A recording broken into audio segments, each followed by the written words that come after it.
สบายดีเชิญท่านมาติดตามข่าวประจำวันของเมืองในตอนเช้าวันที่27 กุมภาพันธ์ 2025อยู่โรงเรียนประถมบ้านโนนยางเมืองพินแขวงสวรรณเขตได้มีพิธีมอบรับเวียกงานส่งเสริมอาหารเที่ยงในโรงเรียนของเมืองพินและเมืองวิลาบุรีโครงการส่งเสริมให้เด็กน้อยได้เข้าโรงเรียนในชั้นประถมศึกษาระยะ3ให้เกียรติเป็นประธานของท่านนางลิงทองแสงตาวันรองเจ้าแขวงสวรรณเขต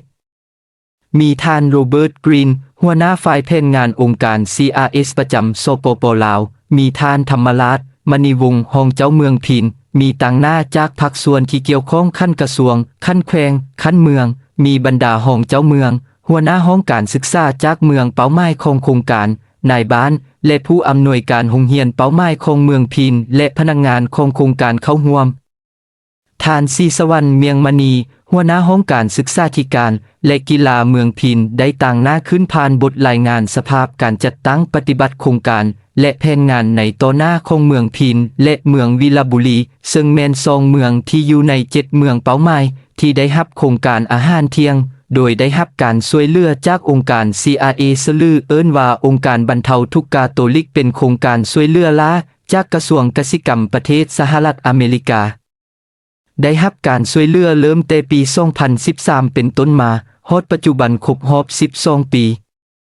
ใน2เมืองมีโรงเรียนประถมได้รับอาหารเที่ยงทั้งหมด99โรงเรียนเมืองพิน47โรงเรียนและวิลาบุรี52โรงเรียนภายใต้นำพาของพรรครัฐบาลซึ่งนำโดยกระทรวงศึกษาธิการและกีฬาแผนกศึกษาธิการและกีฬาแขวงสวรรณเขต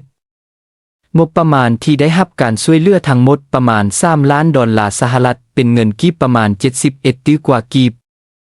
โครงการได้สนองข้าวสารเจ้าถั่วเหลืองน้ำมันพืช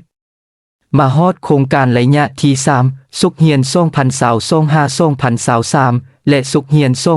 2024-2025โครงการยังได้สนองอาหารเพิ่มเข้ามาอีกเพื่อเป็นการรับประกันการเข้าถึงโภชนาการให้เด็กน้อยโดยมีไข่ไก่นมถั่วเหลืองและฟงถั่วดาว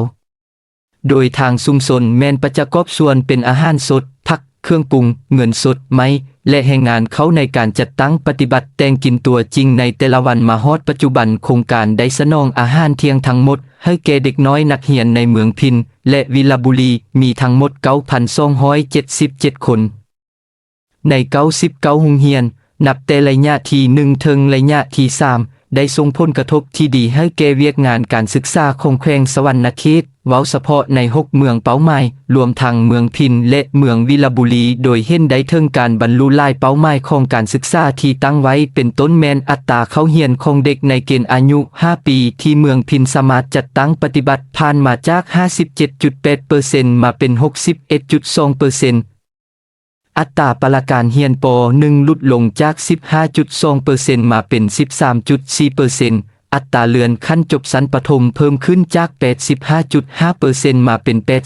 86.3% จากนั้นก็ได้มีการมอบรับอย่างเป็นทางการต่างหน้าโครงการโดยแม่นท่านโรเบิร์ตกรีนหัวหน้าฝ่ายแผนงานองค์การ CRS ประจำสปป.ลาวเป็นผู้มอบและท่านรองเจ้าเมืองพินและเมืองวิลาบุรีเป็นผู้ขึ้นรับบทบันทึกมอบรับ